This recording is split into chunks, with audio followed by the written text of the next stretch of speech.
Assalamu alaikum. My name is Tayyib Imran, a certified virtual assistant from Nescom. In this video, I am going to explain what is product hunting, how you can do product hunting using different tools, which are the tools which are being used, what are the important terms you should know if you are going to do product hunting, what is its criteria. So let's discuss. What is product hunting? Product hunting किसे कहते हैं? Searching a profitable product while analysing market. आप market analyse करते हैं और एक ऐसी product ढूंढते हैं जो आपको सबसे ज़्यादा प्रॉफिट बना के देती है. लाइक आप मार्केट गए हैं और आप कोई ऐसी चीज़ सेल करना चाहते हैं तो आप वही चीज़ ढूंढेंगे जिस पे आपको सबसे ज़्यादा प्रॉफिट होगा. इसे प्रोडक्ट हंटिंग कहा जाता है. हम कैसे प्रोडक्ट हंटिंग कर सकते हैं? How can we do product hunting?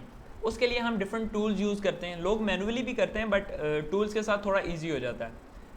बहुत से टूल्स हैं, लेकिन अगर आप प्राइवेट लेवल में हंटिंग करना चाहते हैं तो ये टूल्स यूज़ होते हैं Jungle Scout, Viral Launch and Helium 10. But अगर आप होलसेल के लिए हंटिंग करना चाहते हैं then Jungle Scout, Merchant Words and Keepa, ये टूल्स यूज़ होते हैं अगर आप होलसेल में हंटिंग करना चाह रहे हैं.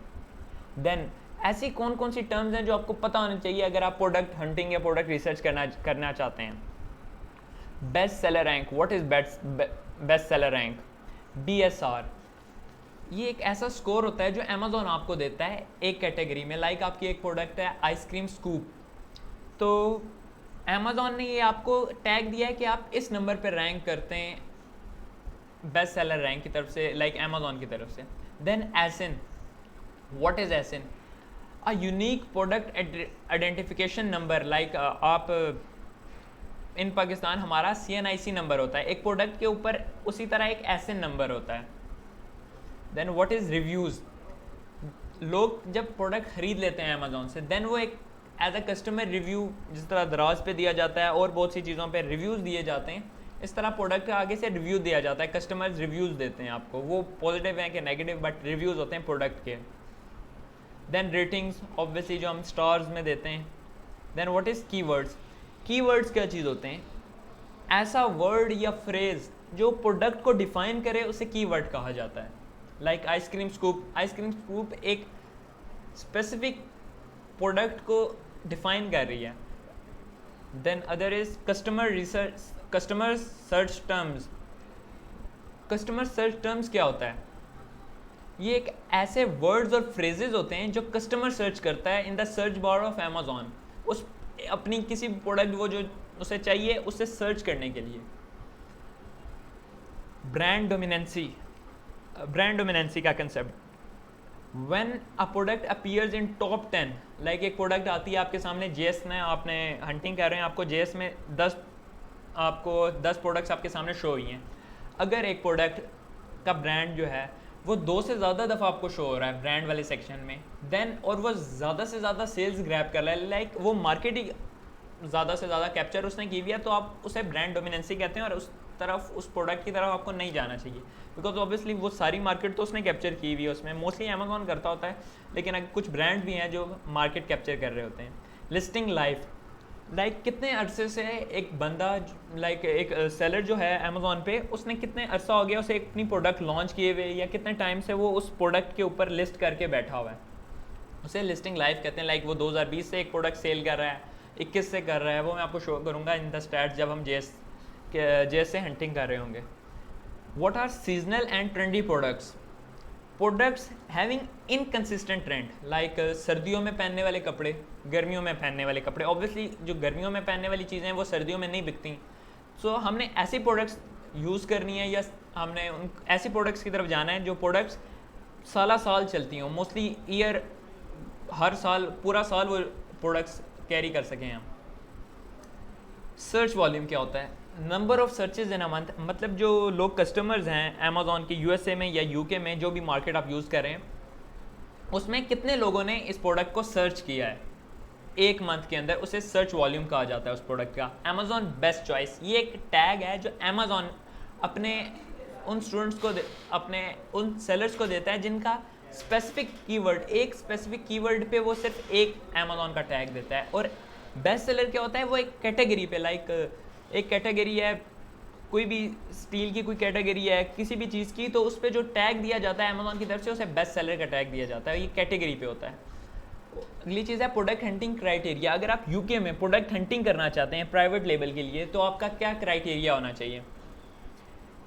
जो एवरेज रिव्यूज़ होते हैं टॉप 10 सेलर्स के, वो लेस देन 400 मतलब उस पर ज़्यादा कंपटीशन ना हो। लाइक अगर 400 रिव्यूज़ हैं मतलब उसकी सेल ज़्यादा नहीं है और उस पर जो रिव्यूज़ हैं वो कम है, सो ऑब्वियसली आप उस प्रोडक्ट की तरफ जाएंगे क्योंकि आपने रैंक कराना होता है, और अगर रिव्यूज़ कम है तो रैंक कराना ईजी हो जाता है। What is average selling price? आपको ऐसी कौन सी प्रोडक्ट्स हंट करनी है जिनकी प्राइसेस क्या होनी चाहिए? वो होनी चाहिए $9 to $35 के बीच, 9 to 35 पाउंड्स के बीच में। हम यूके में कर रहे हैं तो यूके में जो प्राइस होती है वो पाउंड्स में होती है। Then what is search volume? As such मैंने बताया सर्च वॉल्यूम जो मंथली आप सर्च करते हैं कस्टमर्स, वो होता है सर्च वॉल्यूम।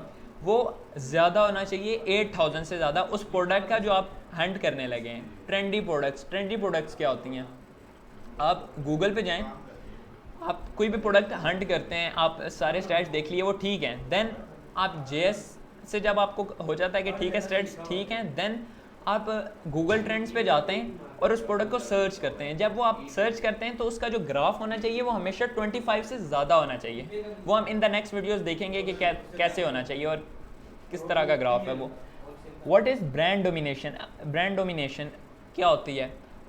ऐसा मैंने पहले बताया, 2 ब्रांड से ज़्यादा अगर वहाँ पे ब्रांड डोमिनेंट है और वो सारी सेल्स लेके जा रहा है, लाइक वो सारी सेल उसी की हैं आ रही हैं, तो ट्राई करें कि उस मार्केट की तरफ ना जाया जाए, उस प्रोडक्ट की तरफ ना जाया जाए, मार्केटिंग प्रोडक्ट की तरफ। अमेजॉन डोमिनेशन, लाइक अमेजॉन भी अगर डोमिनेंट है किसी प्रोडक्ट में तो उसकी तरफ भी नहीं जाना चाहिए, बिकॉज ऑब्वियसली अगर अमेजॉन अपनी बेस्ट सबसे कम प्राइस पे अमेजॉन ही बेच रहा होगा और तो कोई बेच नहीं रहा होगा। Then monthly revenue of top 10 sellers, monthly revenue of top 10 sellers हमेशा ज़्यादा होना चाहिए 6000 पाउंड से। देन बेस्ट सेलर रैंक आपको जेएस के स्टैट्स में शो हो जाता है, वो हमेशा कम होना चाहिए 25000 से, बिकॉज अगर वो ज़्यादा होता है तो वो अच्छी एक प्रोडक्ट की निशानी नहीं है। Then what is product ratings of top 10 sellers? हमेशा जो प्रोडक्ट रेटिंग्स होती हैं, स्टार्स यू कैन से सो, उनको हमेशा 4 से ज़्यादा होना चाहिए, 4 या 4 से ज़्यादा। वो अगर 3.89 होती हैं तो फिर नहीं, रिकमेंडेड नहीं होता, बट ट्राई कर सकते हैं आप। लिस्टिंग लाइफ, एक प्रोडक्ट लाइव हुए हुए या उसकी लिस्टिंग लाइफ है टॉप 10 में से, जो उसकी लिस्टिंग लाइफ होनी चाहिए कम से कम मोर देन 12 मंथ्स होनी चाहिए। लाइक एक प्रोडक्ट है आइसक्रीम स्कूप, उसकी लिस्टिंग ही अभी लाइव हुई है, लाइक जो भी बंदा बेच रहा है वो 2022 या 2021 के एंड में उसने लिस्ट किया है, तो मीन्स उसकी तरफ एकदम से अभी ट्रैफिक आएगा। लाइक अगर लोग बैठे हुए 2018, 17, 19, देन कोई 20, देन कोई 1-2 आ जाते हैं 22 के या 21 के, देन कोई प्रॉब्लम नहीं है। बट अगर बिल्कुल नई लिस्टिंग है तो उस प्रोडक्ट की तरफ भी नहीं जाना। वेट बहुत इंपॉर्टेंट होता है इस चीज़ में, बिकॉज जितना हमारी प्रोडक्ट का वेट कम होगा उतनी कम हमें अमेजोन की फीसेस देनी होगी। वो हमेशा कम होना चाहिए 5 LB, लाइक 2.2 kgs और 2.5 kgs। सीजनैलिटी, जो सीजनैलिटी हमेशा नहीं, हमें ऐसी प्रोडक्ट की तरफ जाना ही नहीं जो सीजनल प्रोडक्ट है, बिकॉज वो ऑब्वियसली या तो वो गर्मियों में बिकेगी या तो वो सर्दियों में बिकेगी। सो ऐसी प्रोडक्ट्स प्रॉफिटेबल तो होती हैं लेकिन ऑब्वियसली वो ट्रेंडी प्रोडक्ट्स या सीजनल प्रोडक्ट्स होती हैं, तो उसकी तरफ recommended as a new seller अब, बिकॉज न्यू भी है तो ट्राई करें उस प्रोडक्ट्स की तरफ ना जाएं जो सीजनल हैं।